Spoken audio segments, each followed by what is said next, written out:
I don't think I do. The game is physical. Other teams tend to try to be extra physical against me. And I guess I'm just smarter than everybody else. I just take advantage of it. He's just smarter than everybody else. Max, I'll start with you. So obviously, flopping accusations aside, he is averaging 26 and 11 right now.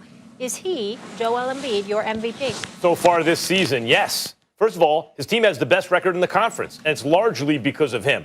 And it's not just the offense. And you see what the kind of business he gives guys like Tristan Thompson and Tice. Those guys are no match for Embiid. For all the kind of small ball that they play now, Embiid combines some of those skills with some classic big man skills, and there's really not a lot of guys who can match up with him just physically. On offense, gave him 42 points. But defensively, especially in the start of this season, I thought he's been the best player on the team, and Ben Simmons coming back from injury.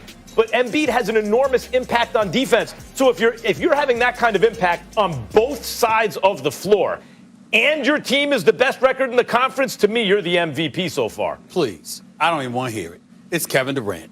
It's Kevin Durant right now. Let me tell you something right now. Don't look like that, big boy. Kendrick Perkins, you heard me. Kevin Durant right now is more of an MVP than Joel Embiid. The brother averaging 30, 54%, shooting 48% from three-point range. This brother, by the way, Kyrie Irving disappeared for 7 games. Kevin Durant was still flowing. Okay, James Harden came back for the last 3. They won the first 2, and then they lost last night. Let me tell you something right now. You look at KD, 18-month hiatus on an Achilles tear, and then comes back and doesn't look like he's missed a beat. It's one thing if this was the middle of the season. No, he came back immediately looking like KD. And oh, by the way, when you talk about the Philadelphia 76ers, I want y'all to pay attention to something. You know what? I'm just done thinking about the Curry. I'm tired of mentioning this. Hey, I've just decided it's all about Curry. Just like little Kendrick Perkins, a.k.a. Stone, okay? Just like he doing his thing on the basketball court and the football field. Look at what the hell Seth Curry doing. You got Daddy Curry doing his thing for years. Then you got Steph Curry being the greatest shooter since man, all right? And look at Seth Curry. Look at Seth Curry in Philadelphia right now. Averages 17 a game.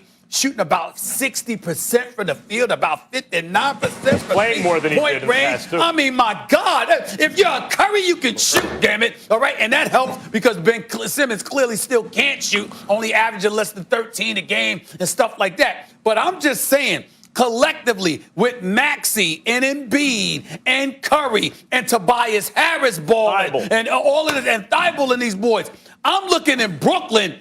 It's KD all day, every day. I mean, just look at this brother right here. Clearly to me, when I think about KD, he going to win 2 awards this year. He going to win MVP, and he going to win Comeback Player of the Year. Well, look, Stephen A., listen, I'm not totally disagreeing with you about nothing that you're saying about Kevin Durant. He's flat out balling. But we already knew this. The only person that didn't know and had suspicion was Max about, is KD gonna be all right? Because almost always after Achilles tear, you don't be the same player. We know KD is a walking bucket. We know that if he wanted to, he could lead the league in scoring every single year. He's just that type of a talent. But if you look at Joel Embiid and the impact that he's having the best career. I mean, yes, he's having the best season of his career right now. And I said this, once they got Doc Rivers, I knew he was going to elevate and challenge Joel Embiid. He looks in phenomenal shape. And then everybody talk about, Joel, you need to get your big butt on the block. And rightfully so. But guess what?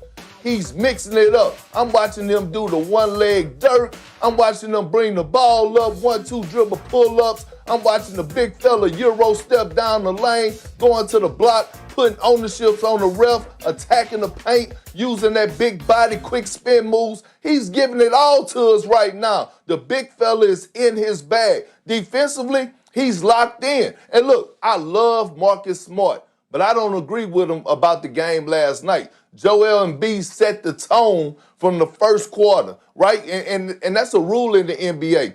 And what he did was he set the tone for us being physical in the paint and made the refs take notice that, you know what? we're going to live in this paint. We're going to attack the basket. So the refs start seeing the Philadelphia 76ers attack early, so they started getting the whistle. The Boston Celtics was firing up three-pointers in the first half. So that's why they didn't set the tone for themselves. You can't knock Joel Embiid for being physical and getting to the rack. Right now, Max is right. If I had to give an MVP award to anybody, it would be Joel Embiid. And one more thing about Embiid. Marcus Smart, who's a very tough player, and he's smart. He's politicking with the refs basically through the media right now.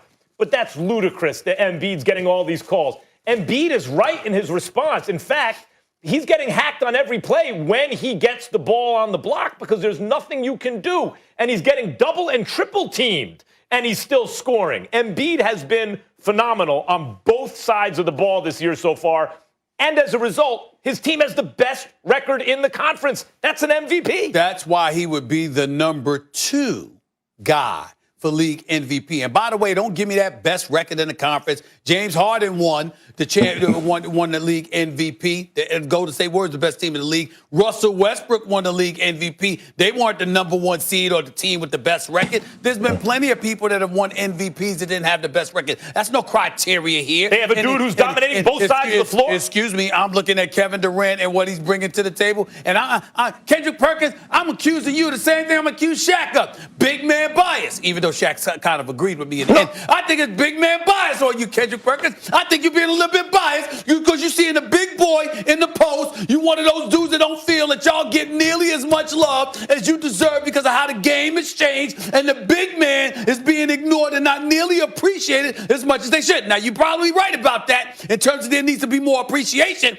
but I think number 2 in the league MVP is not lacking appreciation. We respect you, Joel Embiid. You big time, but damn it, KD, right now, with all that nonsense going on in Brooklyn, look at how he's been balling from jump.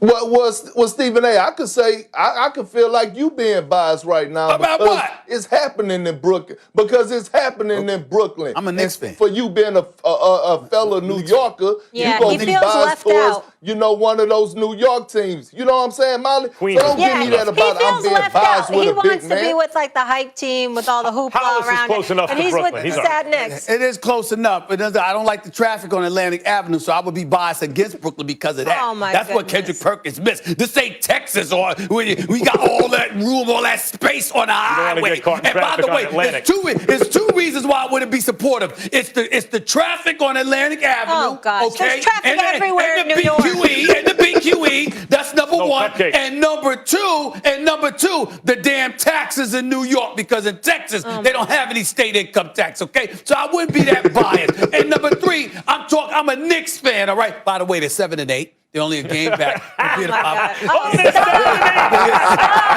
No one cares. They only a game back from being a 500. And you know what, Stephen They're only a game A.? back. I'm tired of They're only a hearing game you back. talk about taxes and all this stuff. You spend all your time in the 2 most expensive states. And you so should just not get be over allowed. it. California and New York.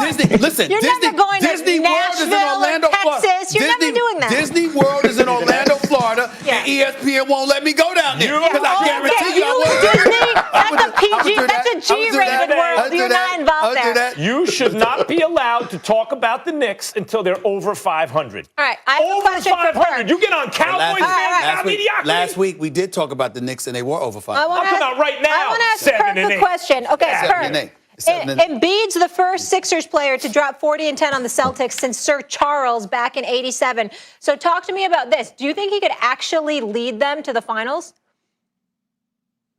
I do, especially with the pieces he have around him. He finally have spacing, and Doc Rivers is putting him in position to be successful. Stephen A. just talked about Steph Curry. He's flat out balling. Danny Green is knocking down shots to making guys honor him. And then you have that young stud coming off the bench and Shake Milton. Hey, look, this kid probably could win 6th Man of the Year the way that he's playing right now. Ben Simmons, he's playing his role. Yes, he's not scoring a lot of points, but defensively, he's there. He's facilitating for others. He's rebounding at a high level. And then, look, let's give some credit to Dwight Howard. Because when he comes in for Joel Embiid, he has been very impactful on the game. And by the way, rumor has it, Rumor has it that Dwight Howard has took Joel Embiid under his wing and has been mentoring him about how to stay in shape, meeting him in the weight room, keeping him on his Stephen A. toes got a look about, on his face, you know, but being Stephen a A., you can't professional. argue with Dwight Howard's shape. Yes. Oh, no. No, not at all. So when you Superman said shoulders? shape, I pipe down because Dwight Howard can give advice on how to get in shape. And he's been Dwight Howard's been valuable and he's defensively. active defensively, no question. Although But when you talked about mentoring, I was like, By the way, did you going even a little bit too far? A little bit, just a little bit. Did you even mention Tyrese Maxey and Tobias but Harris, how? who started the year like a house on fire? Like the Sixers you. are deep. That's They're like deep. but that's like he says Dwight Howard like mentor. That's like somebody trying to mentor Kendrick Perkins on how to look mean.